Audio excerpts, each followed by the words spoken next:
And please, for this session and other sessions, everyone please check your cell phones and make sure that they're on silence or turned off. Thank you. You can record Maharaj singing, but see that it does not ring. Yeah.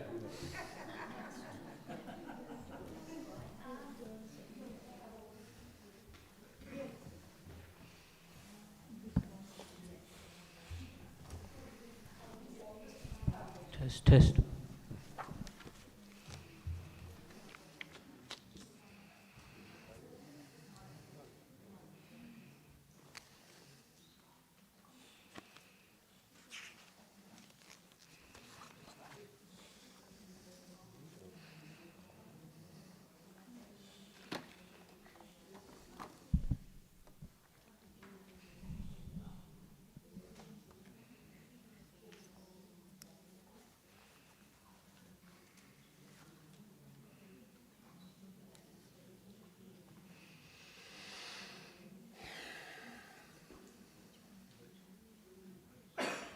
No, I don't need. I prefer that.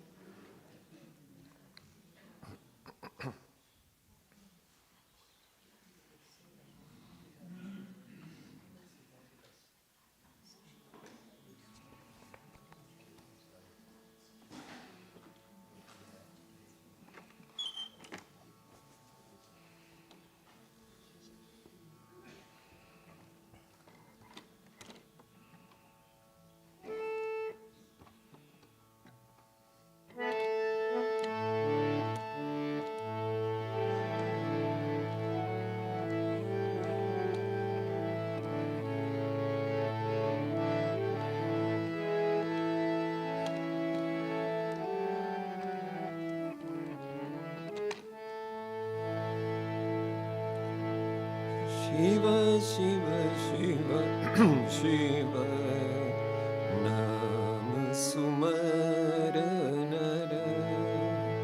Sakala Manoratha Puranakari.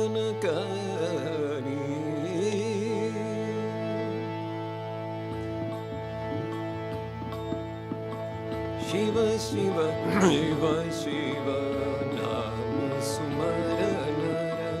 Shiva, Shiva, Shiva, Shiva, Nam Sumaranara, Sakala Manoratha Puranakari, Sakala Manoratha Puranakari, Shiva, Shiva, Shiva, Shiva, Nam Sumaranara.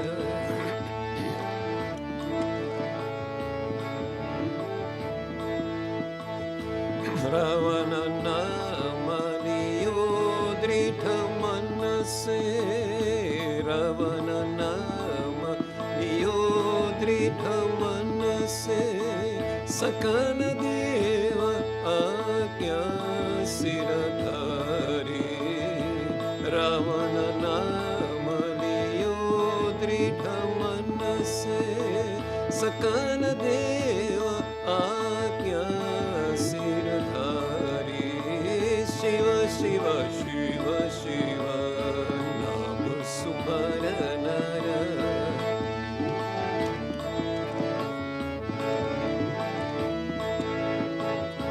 Nandi Gana jab sumaran kino, Nandi Gana jab sumaran kino, Kana pastat Kana nivari. Nandi Gana jab sumaran kino, Kana pastat Kana nivari. Shiva, Shiva, Shiva, Shiva, Nam Sumaranara. Shiva, Shiva, Shiva, Shiva, Nam Sumaranara. Sakala Manoratha Puranakari, Sakala Manoratha Puranakari. Shiva, Shiva,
Brahmanandaya he varamange bhakti dana dije Tripurare Brahmanandaya he varamange bhakti dana dije Tripurare Shiva Shiva Shiva Shiva Nama Smaranara Shiva Shiva Shiva Shiva Nama Smaranara Shiva Shiva Shiva Shiva Shiva Shiva Shiva Shiva Shiva Shiva Shiva Shiva Nama Smaranara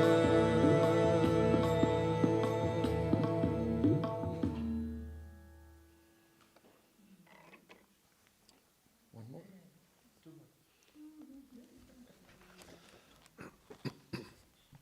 Too loud?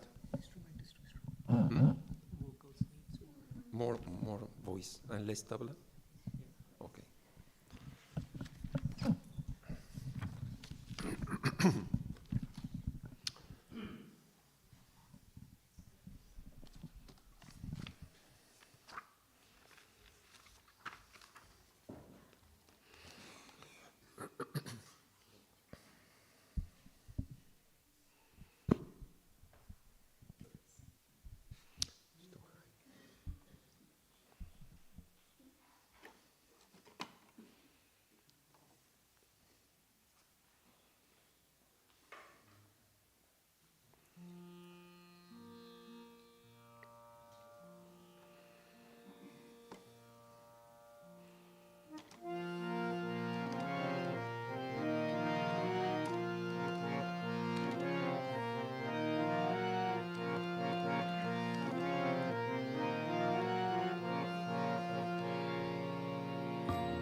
नव सजल जलधर कै नव सजल जलधर कै नव सजल जलधर कै श्यामरू भेरिले कालीरू भेरिले श्यामरू भेरिले कालीरू फेरिले प्राण गले जय नव सजल जलधर कै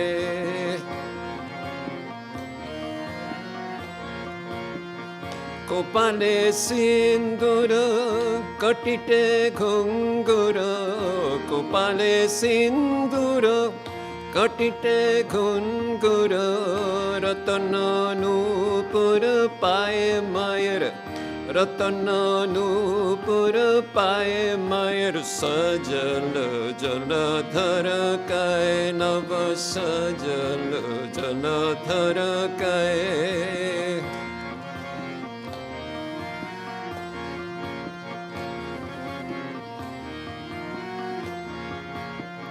হাসিতে হাসিতে দানব নাচিছে হাসিতে হাসিতে দানব নাচিছে রুধির লেগেছে গায়ে মায়ের রুধির লেগেছে গায়ে মায়ের সজল জলধর कै নব সজল জলধর कै श्यामरू भेरिले कालीरू भेरिले श्यामरू भेरिले कालीरू भेरिले प्राण गले जय नव सजल जलधर कै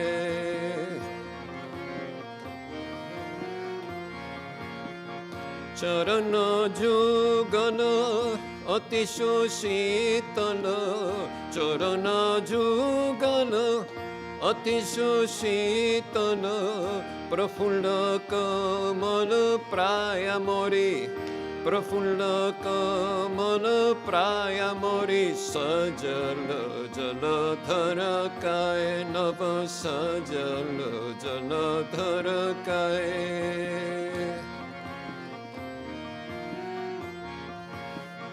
कोमला कांतेरो मन निरंतर कोमला कांतेरो मन निरंतर कोमला कांतेरो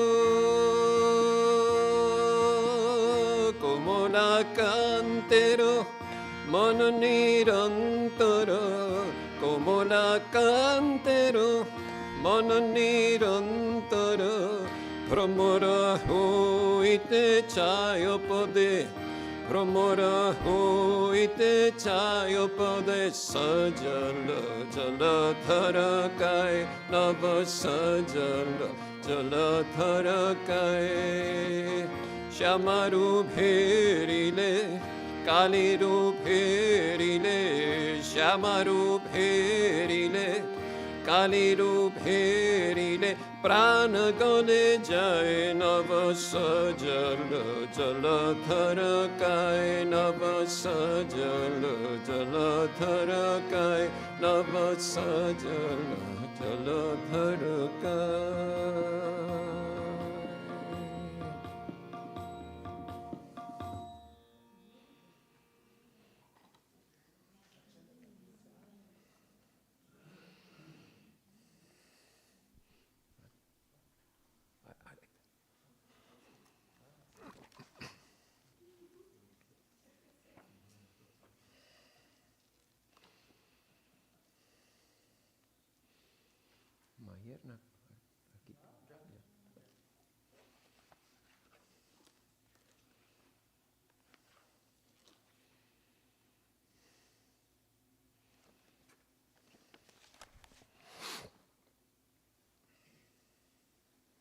We are going to do some kichuri.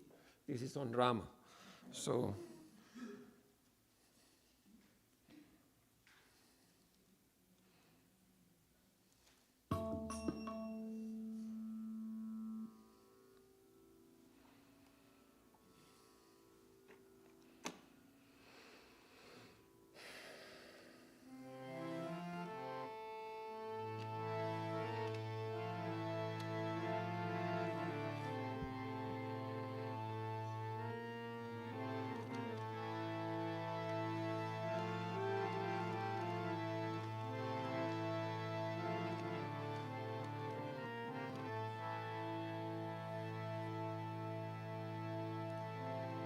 भजमन भजमन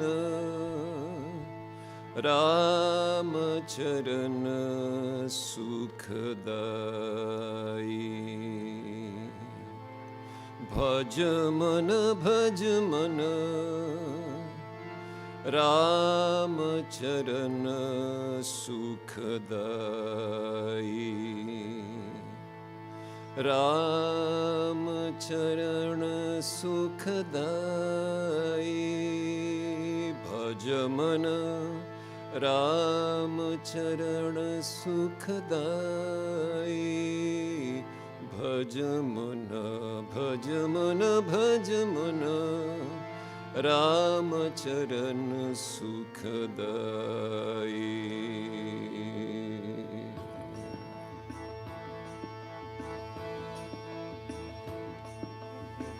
भजमन भजमन राम चरण सुखदाई भजमन भजमन राम चरण सुखदाई राम चरण सुखदाई भजमन राम चरण सुखदाई भजमन भजमन भजमन राम चरण सुखदाई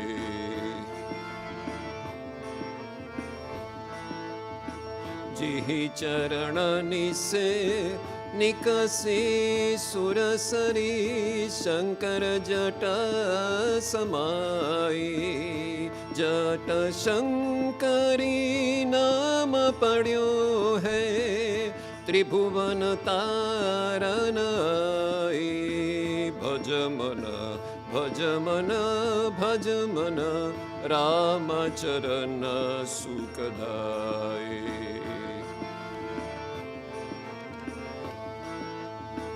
दंडकवन प्रभु पावन कीन ऋषियन त्रास मिटाए दंडकवन प्रभु पावन कीन ऋषियन त्रास मिटाए सोई प्रभु त्रिलोक के स्वामी कनक मृगा संग चाई भज मन राम चरण सुखदाई राम चरण सुखदाई भज मन राम चरण सुखदाई भज मन राम चरण सुखदाई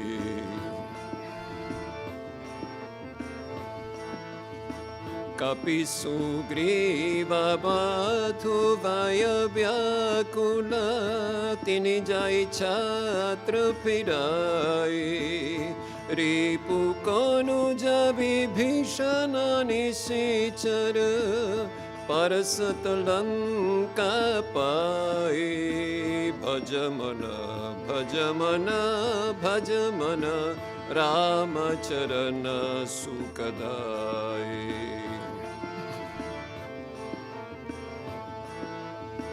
शिव सनकादिक अरु ब्रह्मादिक शेष सहस मुख गाई तुलसीदास मारुत सुत के प्रभु तुलसीदास मारुत सुत के प्रभु निज मुख करत बढ़ाई भज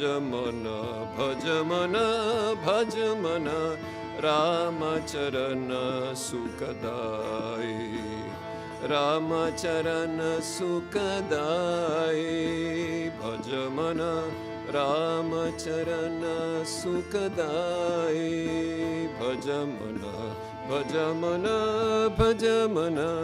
राम चरण सुखदाई भज मन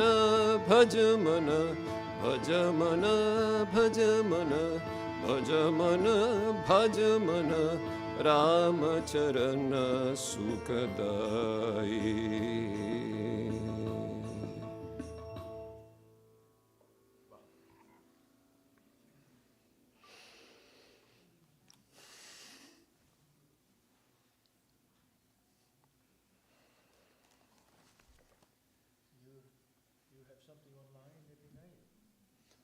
Yeah.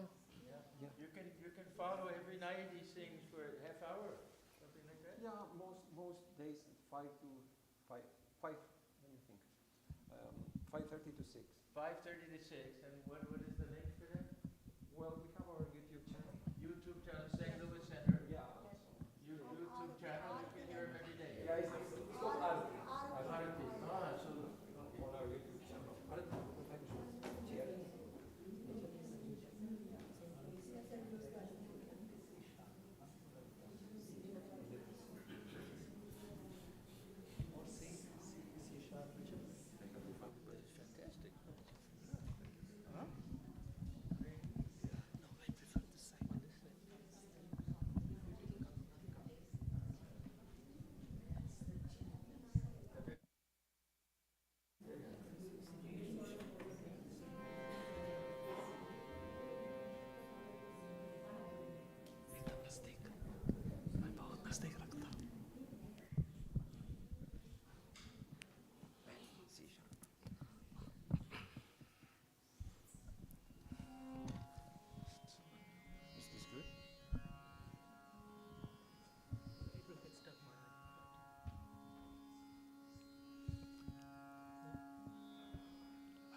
One less. I gotta see here.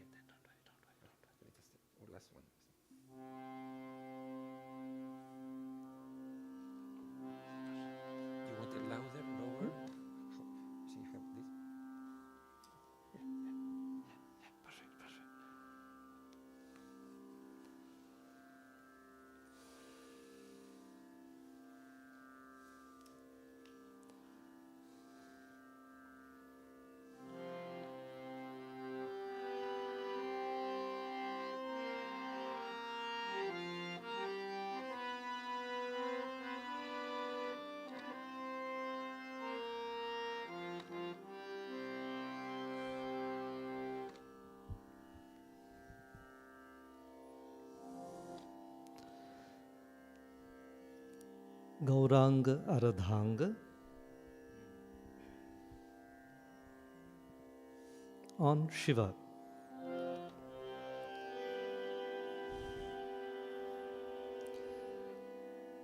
Gaurang Ardhang, Gaurang Ardhang, Gaurang Ardhang, Ganga Tarange, Yogi Mahayog, Karo Paraje, Gaurang Ardhang, Gaurang Ardhang, Ganga Tarange, Yogi Mahayog, Karo Paraje.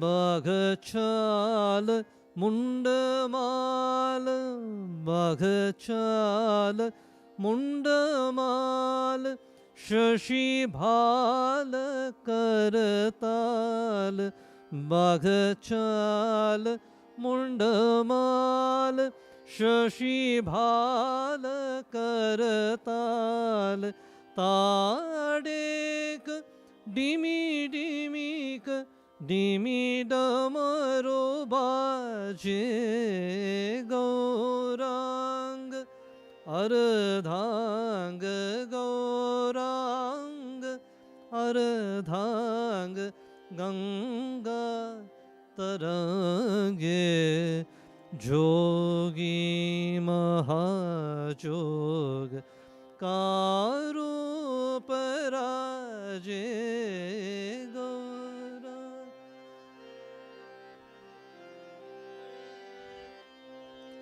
Ambar Baghambar, Digambar Jatachut, Phanidhar Bhujangesh, Anga Vibhuti Chaje. Ambar Baghambar, Digambar Jatachut, Phanidhar Bhujangesh, Anga Vibhuti Chaje.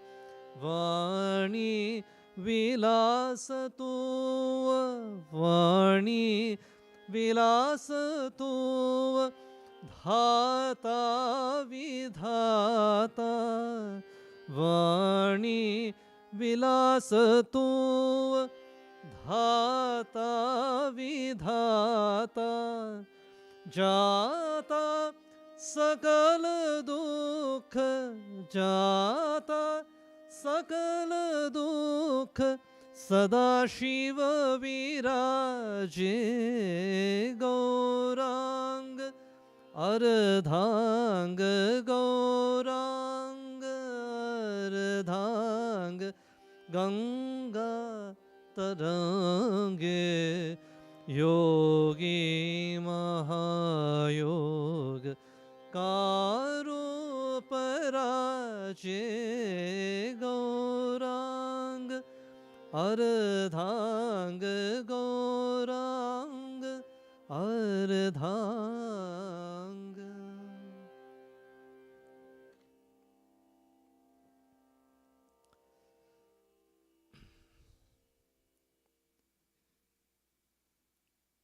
We usually know that Tulsidas was a great devotee of Rama. There is one beautiful song by Sri Tulsidas on Mother Kali. And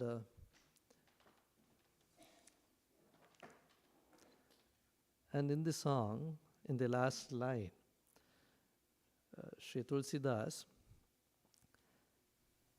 prays to Mother. The prayer is wonderful. He says, "O Mother, please bless me so that I have devotion for the feet of Rama."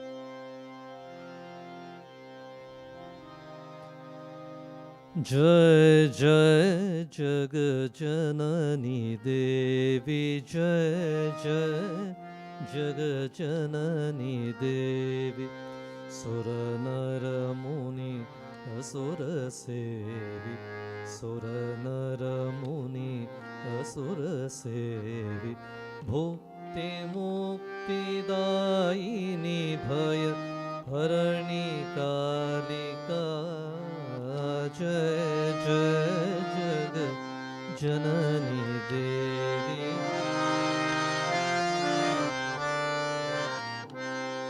मंगल मुद सिद्धि सदनी मंगल मुद सिद्धि सदनी पर्वशर्वरीश वदनी मंगल मुद सिद्धि सदनी पर्वशर्वरीश वदनी तापतिमिर तरुण तरणि किरण मालिका जय जय जग जननी देवी जय जय जग जननी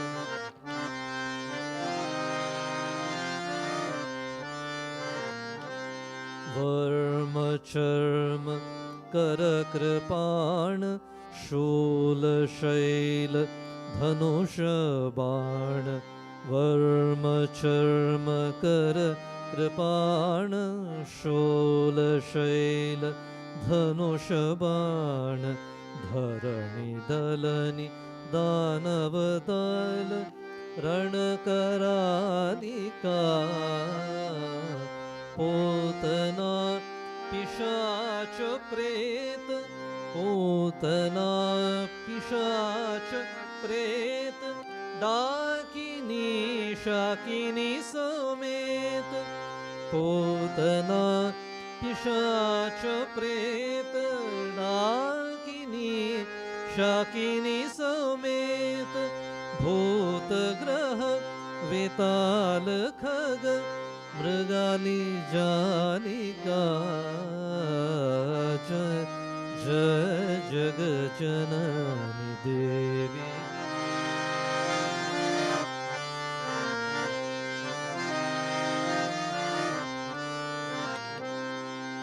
जय महेश भामिनी अनेक रूप नामिनी जय महेश भामिनी अनेक रूप नामिनी समस्त लोक स्वामिनी हिमशैल बालिका जय महेश भामिनी अनेक रूप नामिनी समस्त लोक स्वामिनी हिमशैल बालिका रघुपति पद परम प्रेम रघुपति पद परम प्रेम तुलसी यह अचल नेम रघुपति पद परम प्रेम तुलसी यह अचल नेम देहु होय प्रसन्न पाहि प्रणत पालिका जय जय जग जननी देवी जय जय जग जननी देवी सुर नर मुनि असुर सेवी भुक्ति मुक्तिदायिनी भयहरणि कालिका जय जय जग जननी देवी जय जय जग जननी देवी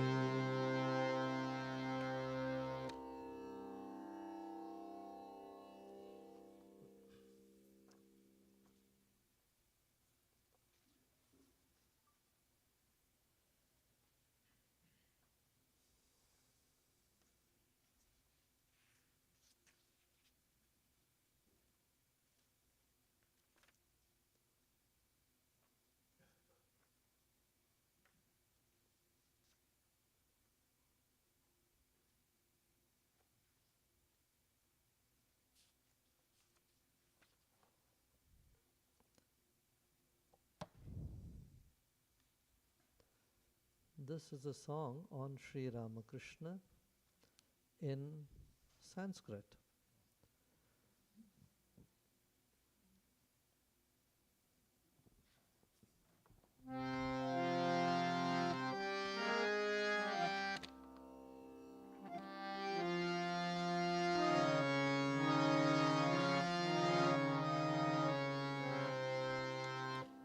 You can repeat the chorus line.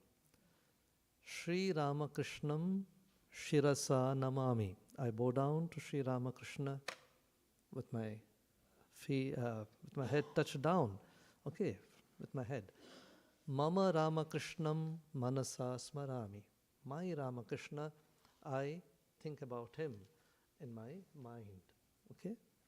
So this you can repeat with me when I come to the chorus.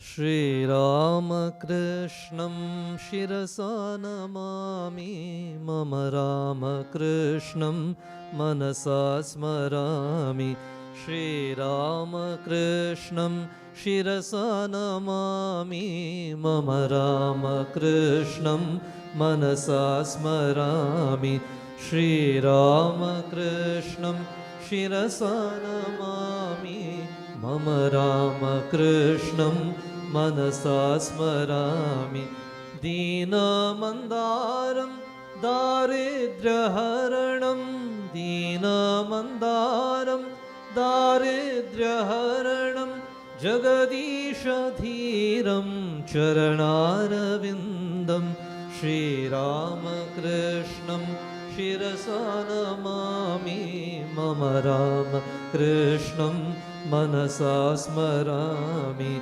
Sri Ramakrishnam Shirasa Namami Mama Ramakrishnam Manasa Smarami Vedanta Vedyam Vijnana Bodham Vedanta Vedyam Vijnana Bodham Kamaniya Gatram Vairagya Nilayam Vedanta Vedyam Vijnana Bodham Kamaniya Kantam Vairagya Nilayam Sri Ramakrishnam Shirasa Namami Mama Ramakrishnam Manasa Smarami Sri Ramakrishnam Shirasa Namami Mama Ramakrishnam Manasa Smarami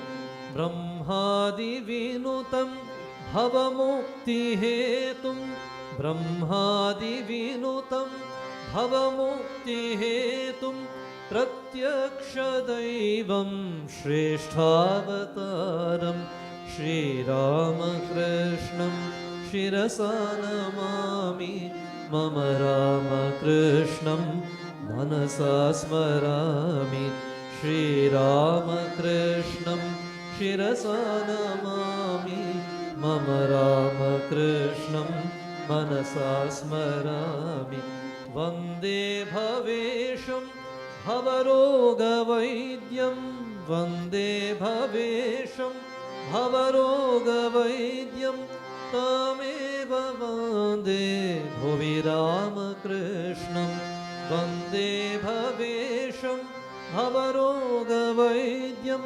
Tameva Vande Bhuvi Ramakrishnam Sri Ramakrishnam Shirasa Namami Mama Ramakrishnam Manasa Smarami Sri Ramakrishnam Shirasa Namami Mama Ramakrishnam Manasa Smarami Sri Ramakrishnam Shirasa Namami Mama Ramakrishnam Manasa Smarami Manasa Smarami Manasa Smarami Manasa Smarami.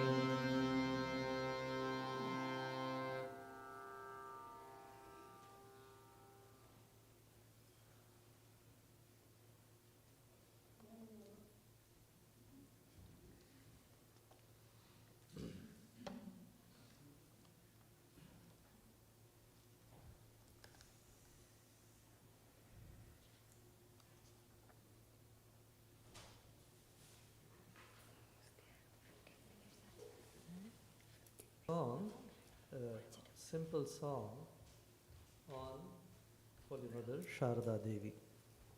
Again, I want you to sing. So this song is a very easy song.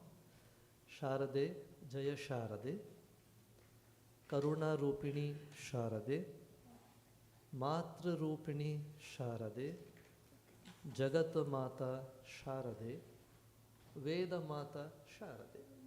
Okay? So you can sing.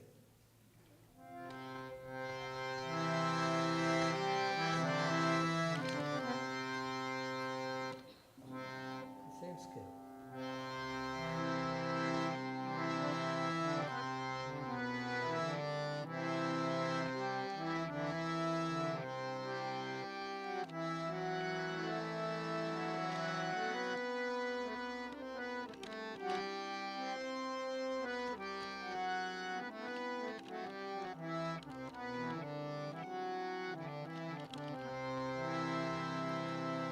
Sharade Jaya Sharade Karuna Rupini Sharade Sharade Jaya Sharade Karuna Rupini Sharade Sharade Jaya Sharade Karuna Rupini Sharade Sharade Jaya Sharade Karuna Rupini Sharade Sharade Jaya Sharade Matra Rupini Sharade Sharade Jaya Sharade Matra Rupini Sharade Sharade Jaya Sharade Karuna Rupini Sharade Sharade Jaya Sharade Karuna Sharade Sharade Jaya Sharade Jagat Mata Sharade Sharade Jaya Sharade Jagat Mata Sharade Sharade Jaya Sharade Jagat Mata Sharade Sharade Jaya Sharade Jagat Mata Sharade Sharade Jaya Sharade Veda Mata Sharade Sharade Jaya Sharade Veda Mata Sharade Sharade Jaya Sharade Karuna Rupini Sharade Sharade Jaya Sharade Karuna Rupini Sharade.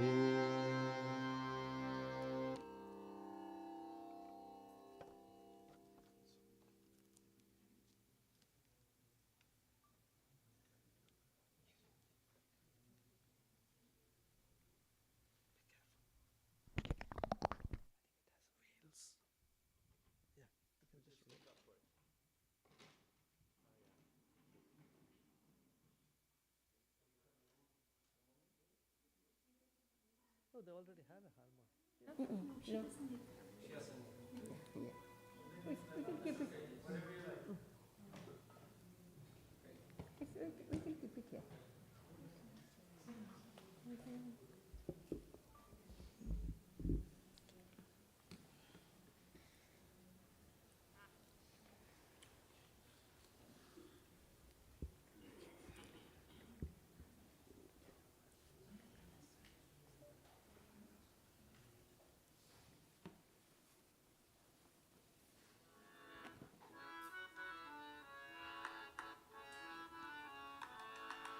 আকাশে জুড়ে শোনিনু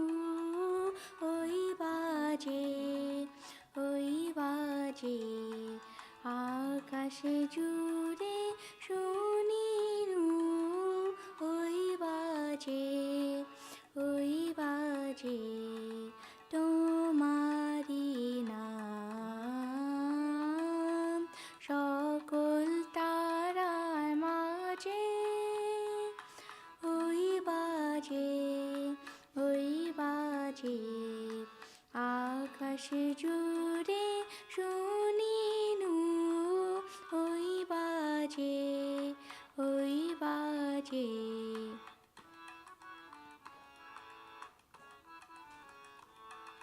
সেই নাম খানি নেমে এলো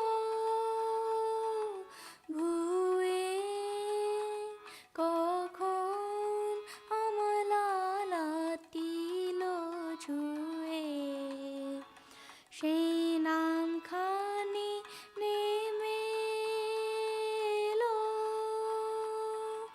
ভুয়ে কখন আমলালাতিল ছুঁয়ে শান্তি ধারায় বেদন গেল ধুয়ে আপন আমার আপনি মোরে লাগে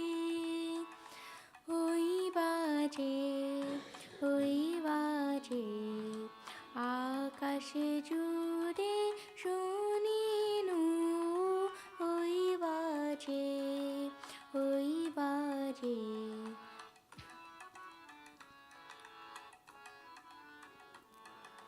মন মিলে যায় আজ নীরব রাতে তারাই ভরা ওই গগনের সাথে মন মিলে যায় আজ নীরব রাতে তারাই ভরা ওই গগনের সাথে অমনি করে আমার হৃদয় তোমার নামে হোক না নামময় অমনি করে আমার হৃদয় তোমার নামে হোক না নামময় আধারে মন তোমার আলো জয় গভীর হয়ে থাক জীবনে কাজে ওই বাজে আকাশে জুড়ে শুনিনু ওই বাজে তোমারি নাম সকল তারার মাঝে ওই বাজে আকাশে জুড়ে শুনিনু ওই বাজে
চরণ সরোজে মজরে মন মধুপ মোর রাম কৃষ্ণ চরণ সরোজে মজরে মন মধুপ মোর কণ্টাকে আবৃত বিষয় কেতকী কণ্টাকে আবৃত বিষয় কেতকী থেকো না তাহে বিভোর রাম কৃষ্ণ চরণ সরোজে মজরে মন মধুপ মোর রাম কৃষ্ণ চরণ সরোজে মজরে মন মধুপ মোর জনম মরণ বিষম ব্যাধি নিরবধি কত সহিবে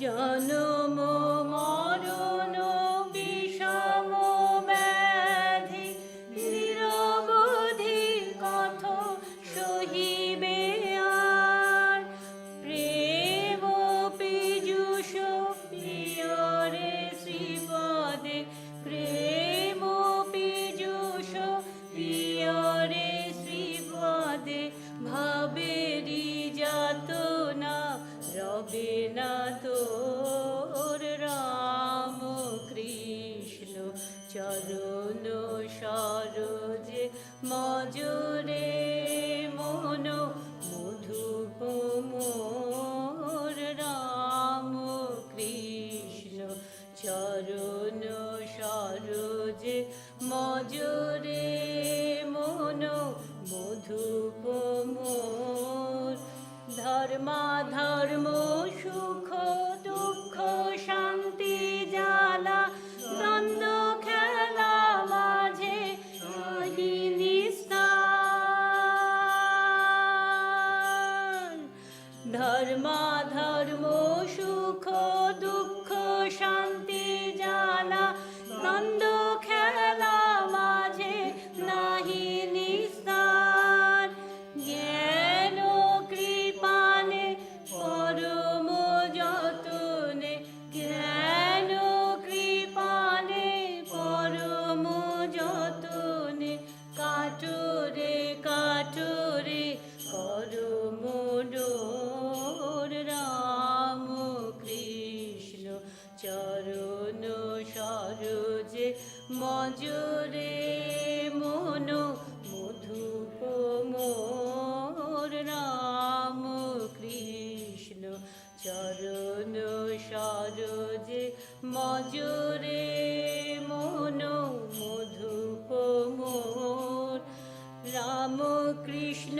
নাম বলো রে বদনে মোহেরি বাতুনি হইবে ভোর রাম কৃষ্ণ নাম বলো রে বদনে মোহেরি যামিনী হইবে ভোর দুঃস্বপ্ন জ্বালা রবে না দুঃস্বপ্ন জ্বালা রবে না ছুটে যাবে তোর মেরি ঘোর রাম কৃষ্ণ চরণ সরোজে মজরে মন মধুপ মোর রাম কৃষ্ণ চরণ সরোজে মজরে মন মধুপ মোর কণ্টাকে আবৃত বিষয় কেতকী কণ্টাকে আবৃত বিষয় কেতকী থেকো না তাহে বিভোর রাম কৃষ্ণ চরণ সরোজে মজরে মনো মধুপ মোর রাম কৃষ্ণ চরণ সরোজে মজরে মনো মধুপ মোর।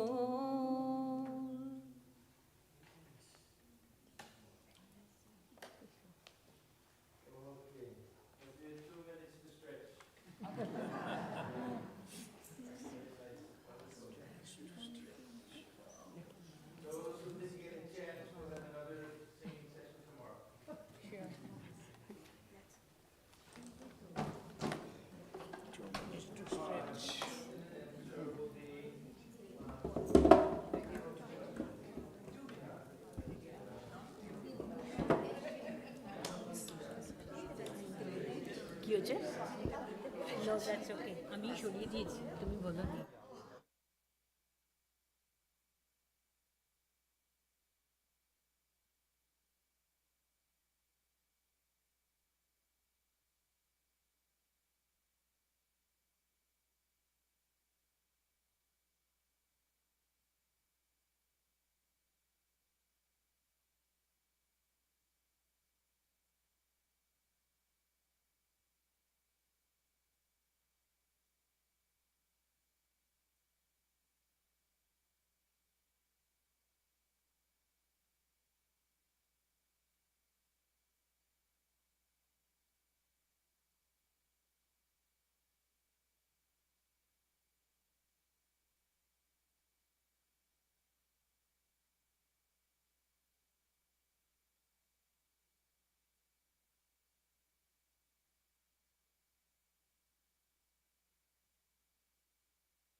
Everyone, please take your seats and try to observe silence inside of the shrine area. There's plenty of time to chit-chat outside. When you're sitting here, try to maintain silence as far as possible. We had a wonderful session. We, just by chance, our two speakers are two fantastic singers also. So I know everyone enjoyed it very much. And now we will hear from Swami Nirakarananda ji. He, as I mentioned earlier, is one of the monks at the Vedanta Society of St. Louis. And he's been here a couple of times before. We're always happy when he comes. Anyhow, he has a very nice topic, Sri Ramakrishna's Mahavakyas. So, come on.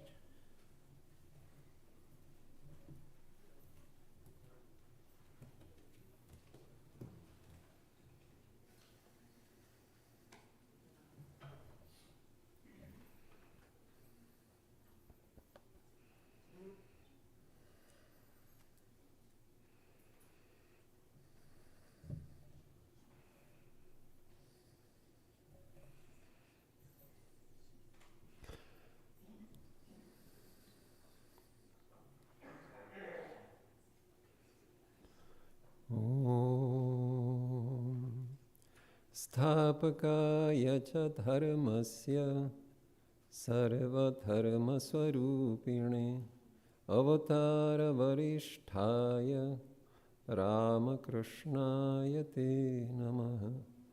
Om Shanti Shanti Shanti. To the establisher of Dharma, to one who was the embodiment of all dharmas, to the best of the divine incarnations, to Sri Ramakrishna, we offer our salutations. Peace, peace, peace. You know, when you watch YouTube, you have to put up with the ads. So here there is an ad at the beginning. So Shiv Buddha told me to remind you that there are very nice books from St. Louis for you to buy in the bookstore. So let's get that out of the way. And then he was very insistent that please mention the books. So,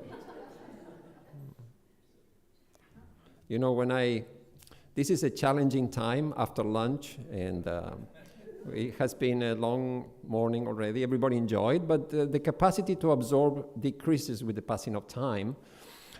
So we are likely to drift away, you know, peacefully. I tell you something that is true.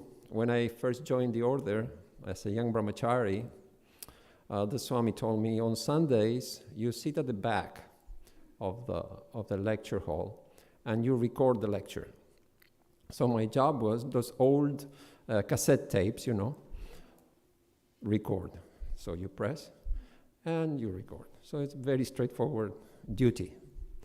But I had an unofficial duty also that he never told me to do. I took it upon myself. So there was a certain gentleman who always used to sit at the back of the lecture hall. And after a few minutes of the lecture, you could hear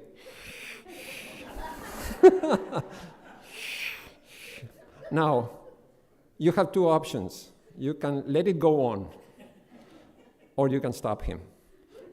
So if you don't stop him, suddenly it will be like that.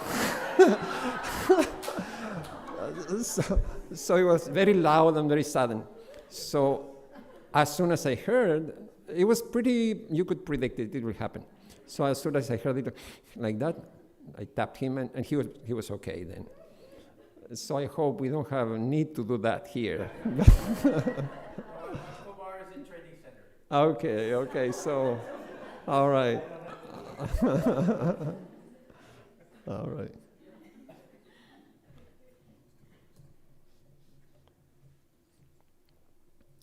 So, Sri Ramakrishna's Mahavakyas. As you all know, the meaning of Mahavakyas is great utterances from the Upanishads. Traditionally, there are 4 main Mahavakyas. There are some more also, but the 4 main Mahavakyas are Prajnanam Brahma, Aham Brahmasmi, Tattvamasi, Ayamatma Brahma. So these 4 great utterances contain the essence of the Vedanta teachings, such as God is pure consciousness, I am Brahman, I am that pure consciousness. Tattvamasi, you are that pure consciousness, and I am Atma Brahman, that every living creature is that pure consciousness, that's their real nature. So why are they called Mahavakyas? Is because it's not any utterance that you hear once, like a fact, that you say, the brightest object in our solar system is the sun, for instance. That's a fact. You hear it once and then you know it. Or the satellite of the earth is the moon. You only need to hear it once and then you know it. But if you hear, I am Brahman, listening to it once is not enough. It's meant for reflection and contemplation. And the more we meditate on that statement, the more understanding we will get from that statement. I am Brahman. What does it mean? It gets deeper and deeper into our being, our understanding of what that statement means.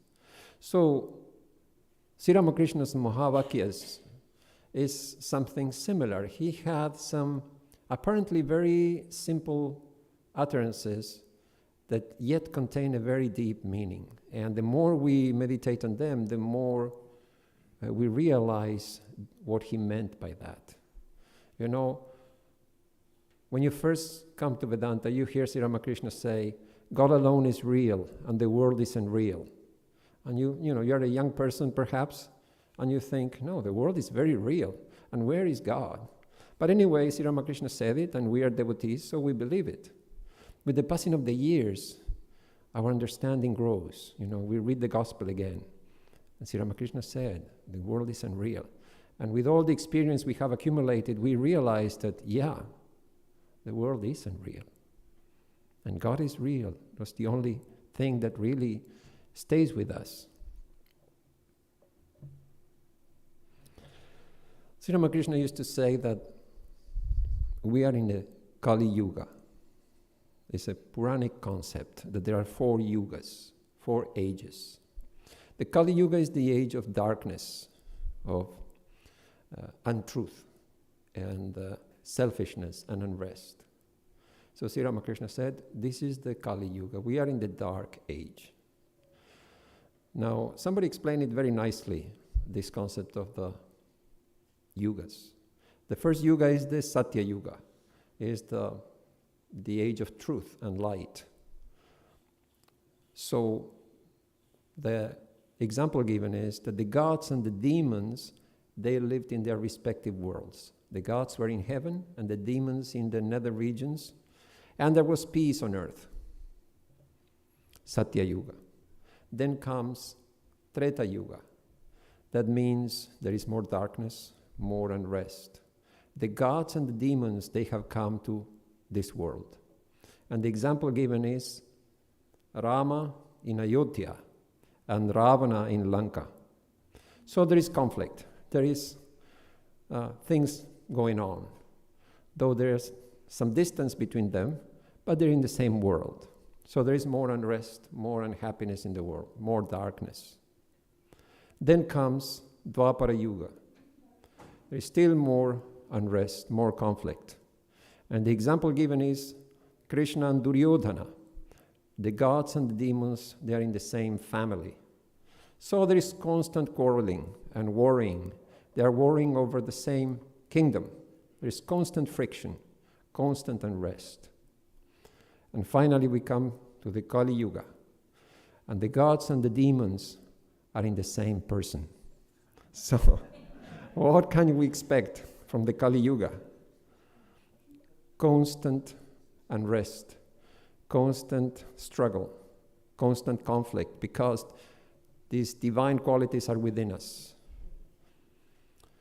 So Sri Ramakrishna said that in this Kali Yuga, this dark age, the tapasya for this age is, anybody remembers? Yes. Yeah. Well, there are probably more than one, but yeah. Truthfulness is the tapasya for this Kali Yuga, which is, when you think about it, is kind of surprising. When you think of a tapasvi performing austerities, so you imagine them standing on one leg, or fasting, or observing silence, going to the Himalayas, and doing something that is very obvious and very hard to achieve. That is what we normally understand by tapasya. Or when somebody is suffering, you say, oh, are you doing tapasya? Huh? You suppose now somebody is doing the washing up for everybody. They are doing tapasya, okay? Somebody is picking up the trash. They are doing tapasya for all of us who are sitting here comfortably. So are you doing tapasya means you're doing something unpleasant, something hard. But Sri Ramakrishna said truthfulness, which is a kind of surprising definition of tapasya or austerity. He said, truthfulness is the austerity for this age. And then we come to the next question. What is truthfulness? And this is one of Sri Ramakrishna's Mahavakyas, if you like. Mon, muk, ak, kora. Just 4 words. Mon is mind, muk is mouth, your speech. Ak, kora means to unify, to bring into harmony both. They should be the same. There should not be a difference between what is on our minds and what we say. It seems to be very easy, but when you try to put it into practice, we come across so many challenges. What happens when people take an oath? You know, they say something under oath, say in Congress or somewhere formal. There is a formula they are asked to repeat. Do you solemnly promise to swear to tell the truth, the whole truth, and nothing but the truth? Now, why so many words? They could have said, do you swear to tell the truth? Why do you need to repeat the same thing over and over? Because if you don't tell the truth, you're lying, okay? It's fairly straightforward. So it would have been enough to say, do you solemnly swear to tell the truth? But no. Do you solemnly swear to tell the truth, the whole truth, and nothing but the truth? Why is that? Sri Ramakrishna, so many years ago, almost illiterate Brahmin in Bengal, he could understand this human psychology. So he's addressing this problem by saying mon, muk, ak, kora, unifying the mind and speech. So what does it mean? Why do they say the whole truth and nothing but the truth? They say there are 3 ways to tell a lie. The first one is a lie of commission. It's a straightforward lie. So you say, did you do it? No, I didn't. But the truth is, I did. And they say, psychologists say, it's very hard to tell a plain truth because we have subconscious fear that we will be found out. We have subconscious fear of the consequences. If I tell a lie and I know I am under oath, then I can go to jail. So there are subconscious clues we give that they will say to an expert, we are telling them, I am lying. Though we are supposedly telling the truth, they can read our body language and say, oh, this person is lying. So this is a straightforward lie that I say, I didn't do it. But there are other types of lying that you don't tell a lie, but you conceal the truth. There is a subtle difference between telling a lie and concealing the truth. So there is something called equivocation that they used to use in the past, like in the Catholic Church. And so it's something like this. There is a monastery that has relics and treasures, and is about to be attacked by some invaders. And the abbot says to one of the devotees, look, take everything away. Call somebody of your trust, take all the treasures away, and hide them in a place that is safe, that only you know about. I don't need to know. Don't tell me. Okay, everything's taken away. Then when the invaders come and they ask the abbot, where is the treasure? He says, I don't know. Who took it? I don't know. And he can truthfully say that because somebody he doesn't know came and took it to a place he doesn't know. But all it needs is one word to the devotee to say, please bring it back. So, according to Sri Ramakrishna, that is a lie. But it's easy to fool ourselves and say, we are not lying. I don't know who took it. I don't know what it is. But what about my mind?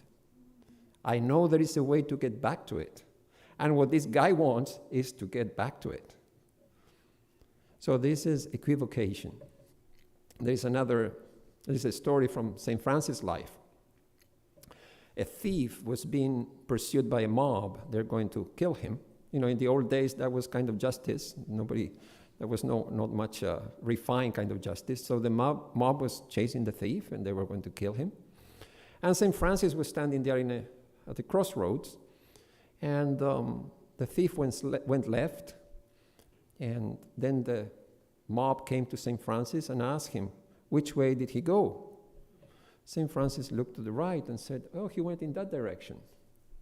So everybody went to the right, or to the left, whatever, to the right. And then his companion, St. Francis' companion, said, you told a lie. He went to the left, and you said he went to the right. And St. Francis lifted his habit and said, but my finger is pointing to the right. They cannot see. That's not my problem. I am pointing to the right. That is equivocation, okay? We are concealing the truth, but we are not lying, but we are concealing the truth. That is not truthfulness according to Sri Ramakrishna. That is a lie. But there are so many examples of people doing this. When you see the politicians or the CEOs in Congress being roasted about some misdeeds, they will say, did you do this? No. Then they will ask the same question, a little different, like 50 times the same question. And they are doing all these things, how to manipulate the facts to conceal the truth without lying. If they lie, they go to jail. If they tell the truth, they also go to jail. So that's the problem. So they have to be very careful.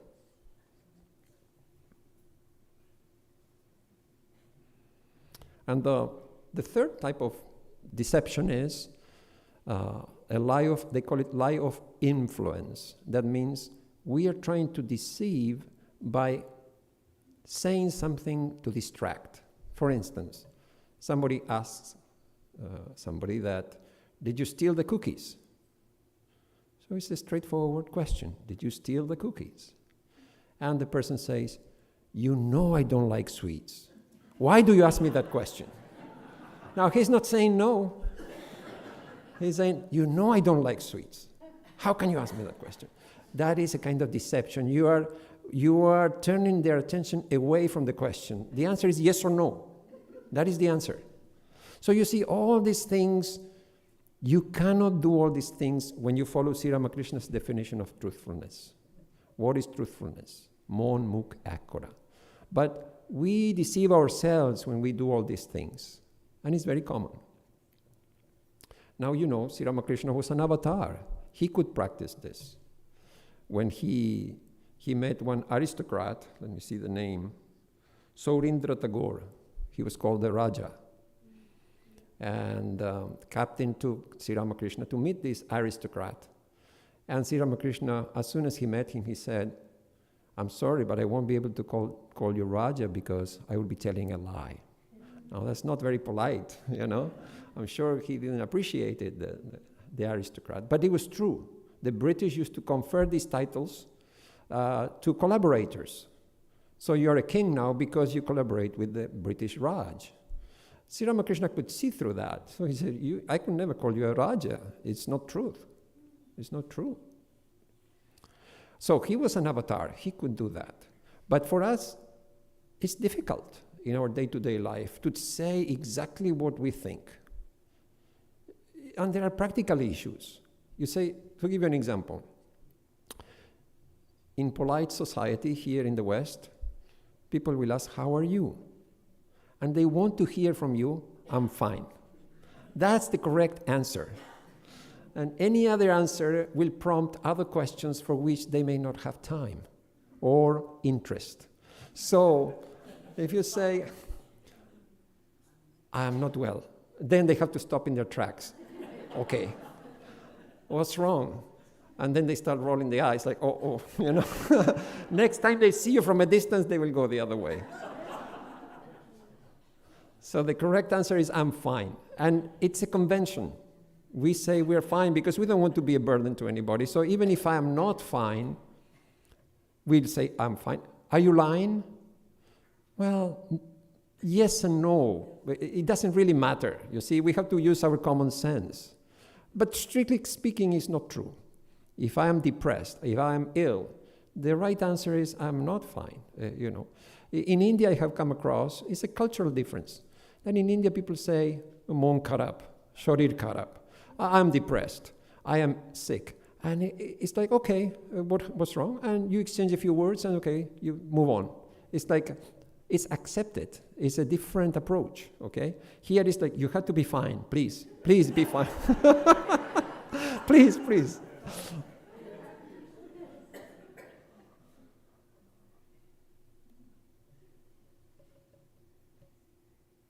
But then in India, there is another kind of, the society works in a different way.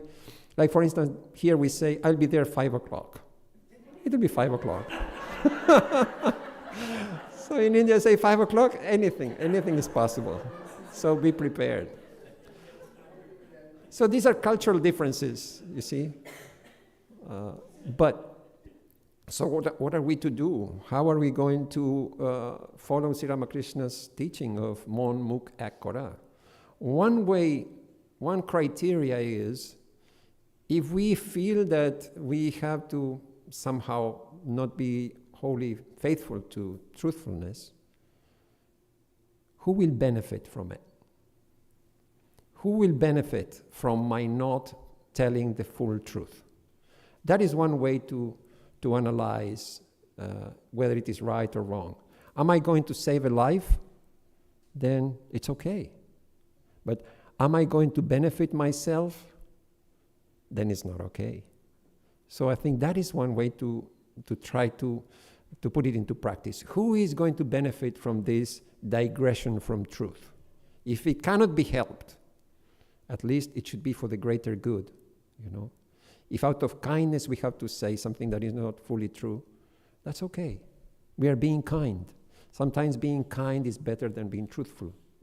It depends on the situation, on the context.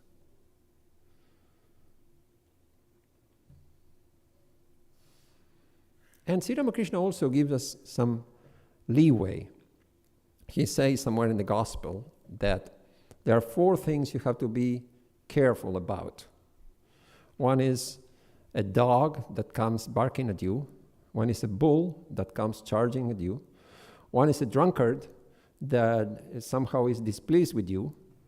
And the last one is a powerful man who has a lot of money and people under him. He says, you have to be careful in dealing with such a person, a powerful person. They can harm you if they want. Like the Zemindars in the old days, maybe the billionaires of today. They have a lot of power and influence.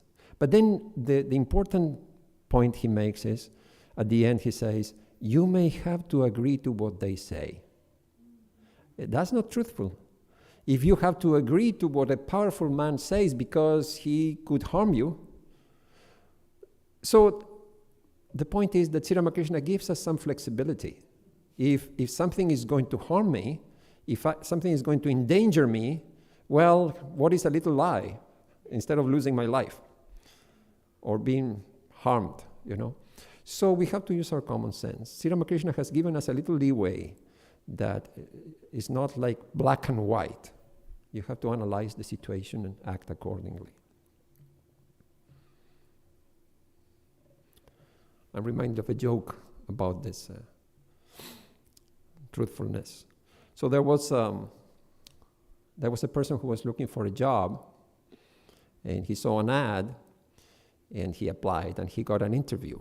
So the boss, his would-be boss, started interviewing him, and sometimes they ask unusual questions, just to gauge your personality and intelligence. So he asked him, "What do you think is your greatest defect?" And the man said, I think I'm too honest. And the man said, "That's not a defect. I don't give a damn what you think." So that is too honest. So he didn't get the job. He was too honest. So anyway, these are some ideas about this truthfulness. You see, it's like a Mahavakya, to make the mind and the speech one. What does it mean? There are so many angles you can look at it from.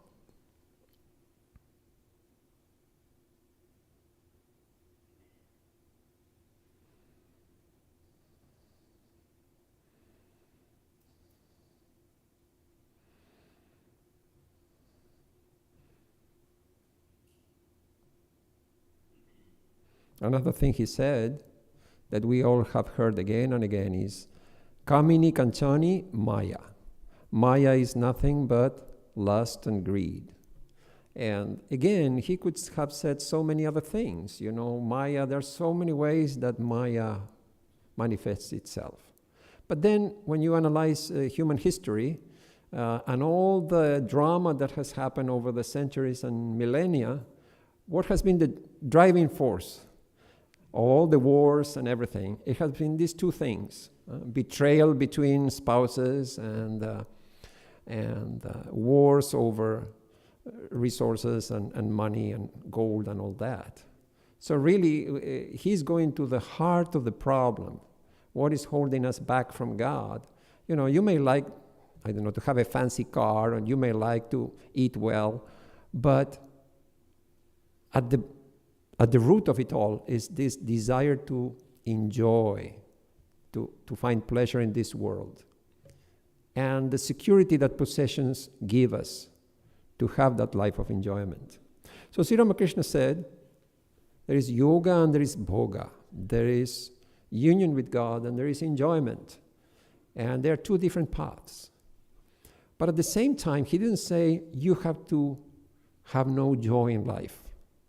You know, Sri Ramakrishna also said, Kave gorom, shobe norom.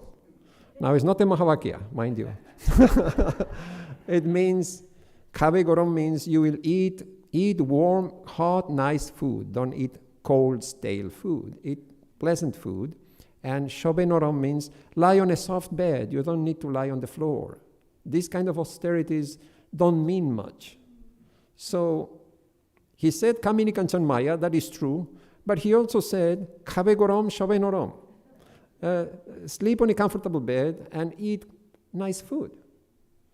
So it's not that our lives have to be devoid of joy. Not at all. But at the same time, we should remember that there are certain things that will take us away from God, big time, like big distraction. So we want as little of that as possible. If we cannot give it up altogether, reduce it. And whatever you reduce here, you increase there. So this is Kamini Kanchan, this is God. Take a little from here and put it there.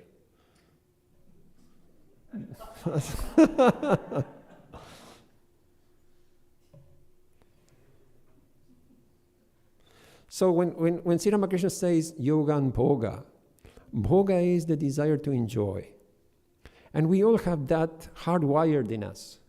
Everybody, all of us want to enjoy life. And if we don't, there is something wrong with us. Okay, it's people who are chronically depressed, they don't find joy in anything. So there is something wrong. A healthy, normal human being tries to find joy in life. It's a human need. When we are in the company of other human beings, we are seeking joy together. We are trying to be happy together. So this search is the search for ananda, bliss, which is our real nature. We are trying to come back to our real nature. But what happens is, when we are looking for ananda or bliss in this world, we don't get it. We get something else. We get sukha and dukkha. We get pleasure and pain. We are looking for bliss, but we are getting only pleasure and pain. So what is sukha? It is a diluted, very small amount of ananda, okay, imperfect bliss. And what is dukkha? That is no ananda at all. It's just absence of sukha even. So pleasure and pain, that is what we find in this world when we look for ananda. So what is the solution then? Kamini Kanchana is Maya. That is what this world has to offer. We have this need that is hardwired in us to look for bliss. But when we look for it in this world, we only find pleasure and pain. There is no real bliss or happiness. So what is the solution? Sri Ramakrishna gave another very nice sentence. He said, "More firie thou." Change the direction. Change the direction. Now, it's like a Zen statement, okay? The direction of what? And to what? Where should I direct it? And what am I directing? He simply said, change the direction. But what it means is this need to have bliss, this need to enjoy. Try to divert it. Instead of looking for it in this world, look for it in God. Because we cannot suppress that need for happiness. We cannot kill it. It's like a stream is flowing. You cannot stop the water. It has to go somewhere. So if you cannot stop the flow of the water, the flow of our psychic energy seeking expression in this world, then divert it towards God. That same water now will go to the field to irrigate it, and we'll get a crop instead of going wasted. You know, the Tai Chi, that martial art, they work with the yin and yang. So the soft force and the hard force. You don't meet a hard force with a hard force. It will create a clash. So if there is something hard coming your way, you direct it with a soft force in the direction you want. So in Tai Chi, the force that your opponent is giving to you, you use it and turn it against them. Okay? It's not your own force. You are using their force and compounding it and throwing it back at them. It's a whole technique. So this is something similar. Our minds have this pull, this force towards this world. You can't kill it. You can't stop it. What are you going to do? More firie thou. Just change the direction. The same energy, the same hankering, instead of directing it fully to this world, little by little, you change. You know, you have a river flowing in one direction. You cannot just overnight turn it 45 degrees. Little by little, you change it until the direction changes. So in the Gita, Sri Krishna speaks of 3 kinds of happiness, or sukha in that case. And he says something very interesting. He says, we learn to appreciate this through practice. The more we indulge in these types of happiness, the more we appreciate them. So there is rajasic, tamasic, and sattvic kind of happiness. So the more we indulge in any of these types of happiness, the more we appreciate them. For instance, if you are a coffee drinker, you drink coffee every morning or every day, and you know your coffee, okay? You know good coffee or bad coffee. Now, if you ask me, I drink coffee very rarely. Once the Swami came to our center, and he said, "You have coffee?" "Oh, yeah. I gave him instant coffee. He said, "No, not that. Like real coffee." And to me, instant coffee is 100% real. But a person who knows about coffee, they will not touch it, apparently. Again, I cannot tell the difference between decaf or coffee. For me, they taste the same. But a person who knows, they know what is good, what is bad, and the different types of coffee. The people who taste wines, they know so much about wine. The first thing they do when they're going to sample it, they smell it. What's the point of smelling wine? They know, they can get a lot of information from the smell. They are experts. They have tasted so many times, they know exactly the different types of wine. They develop this through practice. They can appreciate wine because they have tasted so many times. So in the same way, the more we do something, the more we can appreciate it and value it and understand it. So these 3 types of happiness, Sri Krishna says, we learn to appreciate them through practice. So the first one is rajasic, and we all understand that. When Sri Ramakrishna said Kamini Kanchana, this lust and greed, he is referring to rajasic happiness. You give a child a sweet, they will enjoy it right away.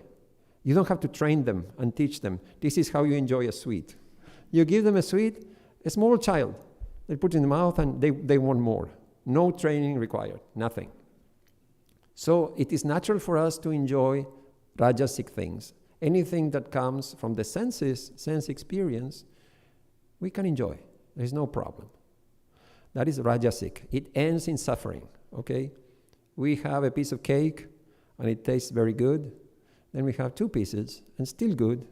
Then 3 pieces, it is not very clear whether it is good or not. And then the more we advance, there is a tipping point where pleasure becomes pain. And we cross that line without noticing. By the time we realize it's too late, one Swami used to say, he used to say, when we had a feast, the monks, they used to eat so happily, mountains of sweets. And he used to say, enjoy together and then suffer in silence. So when you're together, you're enjoying, eating. And then in your room, there's nobody with you, just in silence. So there is a point where pleasure becomes pain. But we cross that line, we are unaware. We are not paying attention. And by the time we realize it's too late. That's the problem with rajasic happiness. Tamasic means it is a kind of delusional, it's hard to describe what tamasic happiness is, but like people who are on drugs, when you see documentaries that they are all bent over and they're unconscious almost. That is a kind of tamasic thing, okay? They cannot function even. And it destroys their lives. That is a tamasic state, and they cannot come out. The body becomes dependent on that substance. They cannot come out of that. And then what is rajasic is that which gives us joy, not pleasure, but joy. When we have to work for something and then we achieve it at the end, that gives us the joy of achievement. We have to struggle. Like for instance, there is another analysis. They say Vishayananda, Bhajanananda, Brahmananda. 3 types of ananda. Vishayananda, we spoke already about it, is the happiness that comes from the senses. And Brahmananda is the happiness that comes from union with God. That is very high, okay? But in between you have Bhajanananda, the happiness that comes from worshiping God or from practicing our sadhana, doing our spiritual practice. Now that, it's something we can develop. We can work on it. It won't happen overnight. This is what Sri Krishna means by we learn to enjoy it through practice. You receive a mantra from a guru, and our understanding is very limited. So we start practicing. It's boring. It is, hard work. The mind is dull. The mind is restless. So many things. But if you persevere over the years, we begin to appreciate what it means, what it can do for us. It won't happen overnight. So that is Bhajanananda, the joy that is available to us and comes from worshiping God. Are we okay with the time, Maharaj? What time are we? Okay. Another 15 minutes if you like. 15 minutes. Okay. Yeah, anybody who has any question, that will be appreciated.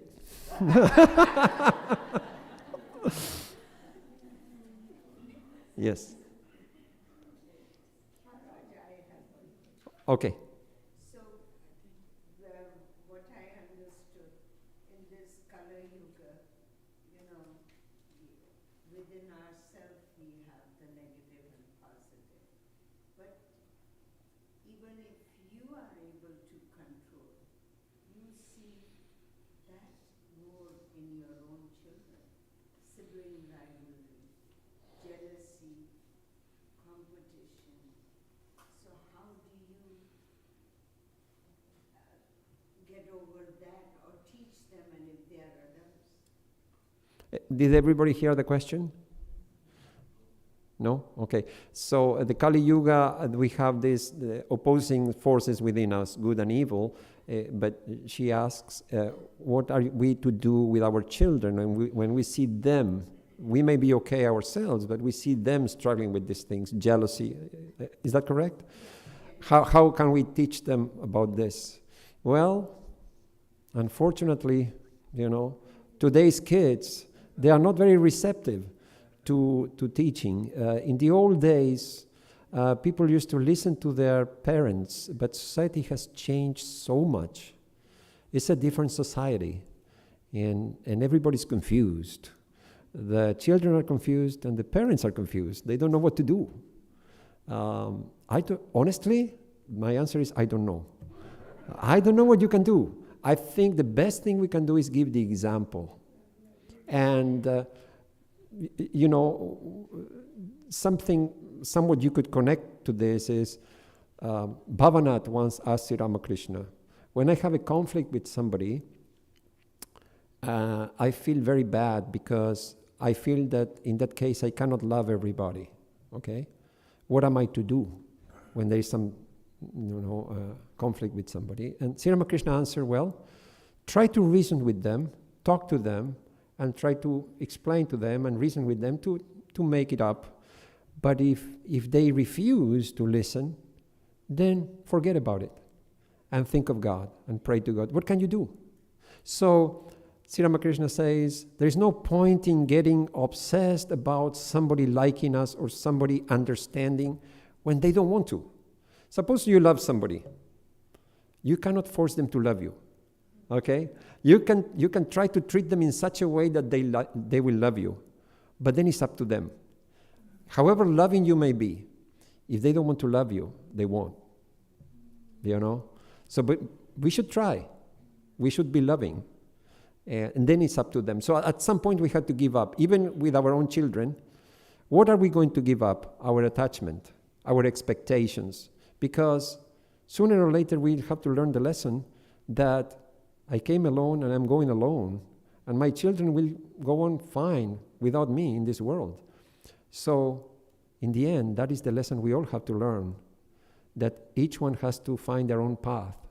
So, the best thing we can do is try to give the example and talk to them, but the more detached we can be, the better for us. It's a very common question, very common problem, You were first. Somebody was, yeah.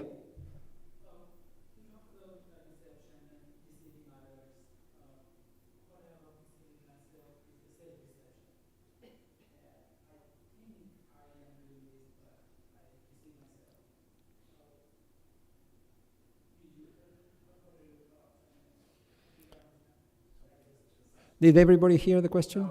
Okay. So we talked about deception, and he asks, what about self-deception, when we deceive ourselves, right? What Sri Ramakrishna has to say about that? Is that correct? Yeah. he used to say that gore churi, that there should be no theft in the chamber of the... Yeah.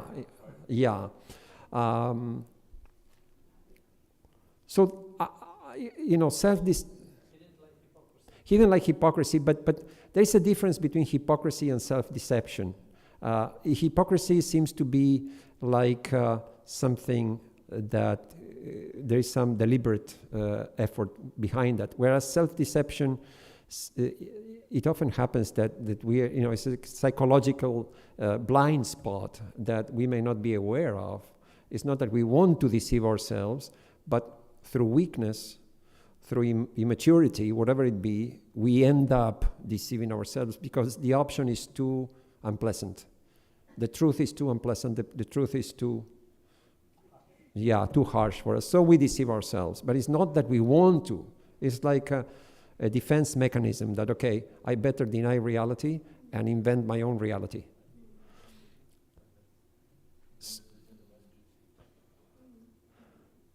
So I think one thing is when we meditate, meditation will help us identify these things, because the more we meditate, the more we reflect, the more we will find our own shortcomings, and the more aware we are of our own shortcomings. I think that is, because you cannot say, okay, am I deceiving myself? Okay, what can I do about it? How can you do that? It's the mind analyzing itself. So instead of taking the direct approach, you can take the indirect approach. You try to think of God. You try to meditate on God. That itself, in a mysterious way, will shed light on our own shortcomings and will help us overcome any psychological problem we have. Superiority conflict, inferiority complex, self-deception, anything. It happens in a natural way. The more we approach God, the more we leave behind all these human traits. We become more and more spiritual. So, there is not Sri Ramakrishna did not give a specific practice for self-deception that do this.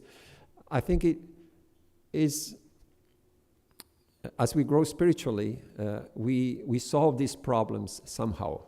They get solved. Oh, somebody else before you, somebody else, yeah. Yeah, my question is work part of meditation or they're separate? Is it good work, anything? Yeah. Well, first, before your question would be, you say, is work part of meditation? And another way to put it is meditation work? Because you can phrase it either way.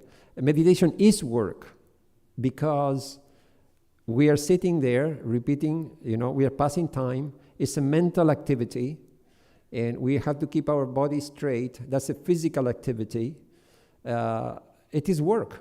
You ask somebody who has never meditated to sit quiet for half an hour. That is, they will say, no, give me a spade and send me to the garden for a couple of hours. I prefer that work. So meditation is work. So now to turn it around, the first part is meditation is a kind of work. Until we reach a very high state of samadhi, then okay, it's something else. But our meditation, it is a kind of work. It's a physical activity, mental activity. And tremendous concentration. Yeah, well, eventually. Eventually. I mean, we were talking about self-deception just now. So... So,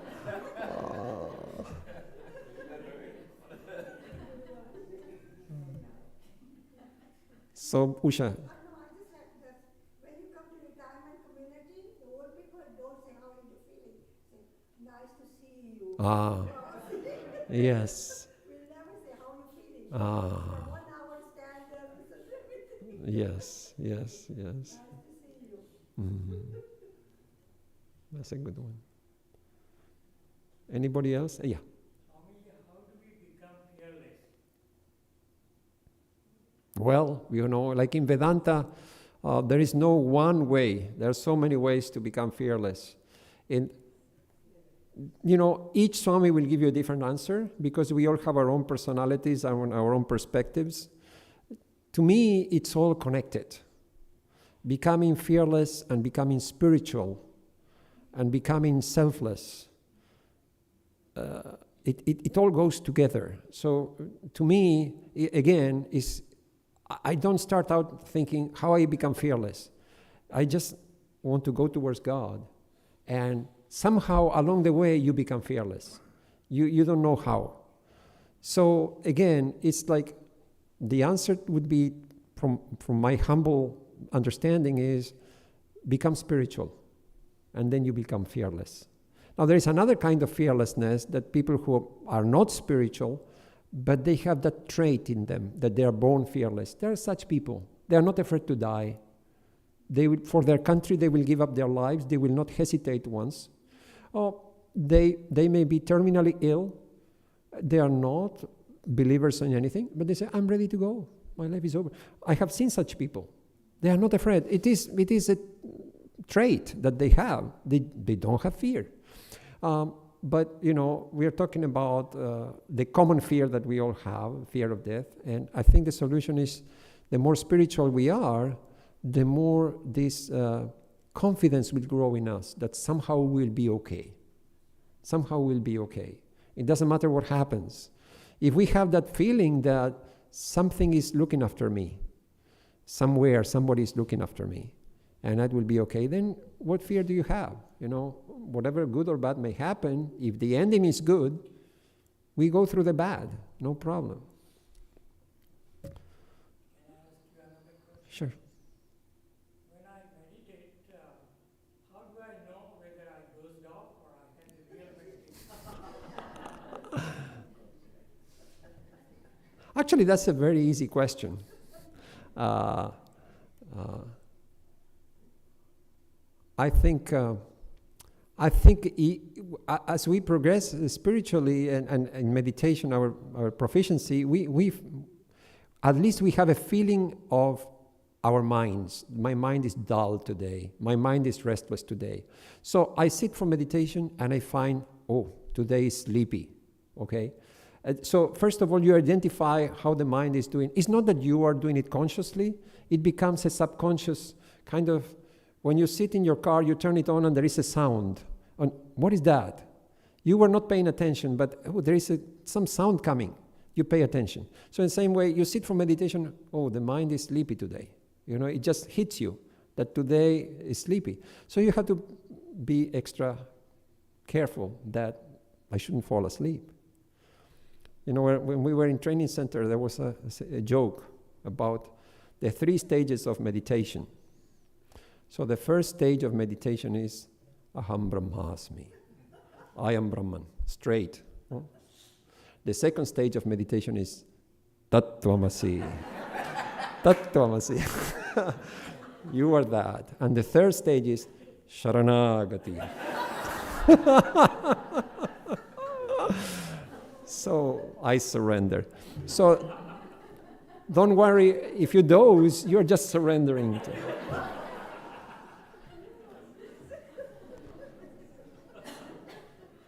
So okay, man? Om Shanti Shanti Shanti Hari Om Tat Sat Sri Ramakrishna Arpanamastu. Oh.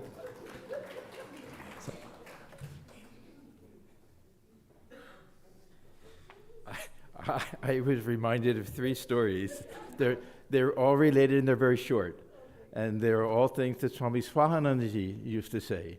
Those who knew him know he had a fantastic sense of humor. All related stories that I was reminded of. That I don't know if it was the same Swami, but one of the Swamis from the West went back to India, and he was asked by somebody, Swamiji, we hear in the West that people take meat. Do you take meat? And he said, have I traveled 12,000 miles to listen to a question like that? So there's that equivocation. Then same question, and he said, Rama, Rama, Rama, Rama. How can I even listen to something like that? Third one is also interesting. It was Bengali Swami somewhere in South India, something like that. And they said, we hear that Bengali Swamis take fish. Swamiji, do you take fish? And he said, no, I don't take fish. He was a fish eater. He said, no, I don't take fish. And so Swami Swahananda said, poor man, from that day on, he never took fish again. Yeah, because he said it like that. So anyhow, it was a wonderful session. Yeah, very lively and everything. Now we have a break, so you can pester the Swami with more questions if you like. So from 2:45, oh, it's very short. Oh, we went too far. Okay, so,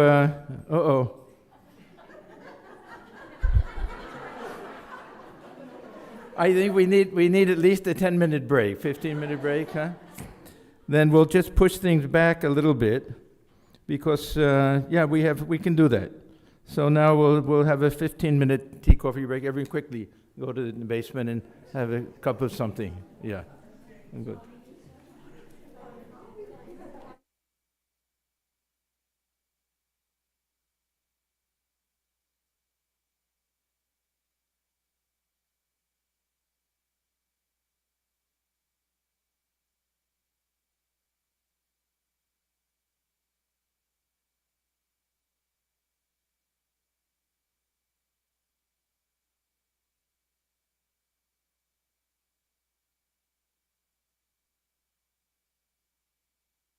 Swami Atmagyanandaji, and that'll be Sri Ramakrishna through the eyes of the direct disciples. Then after that, panel discussion.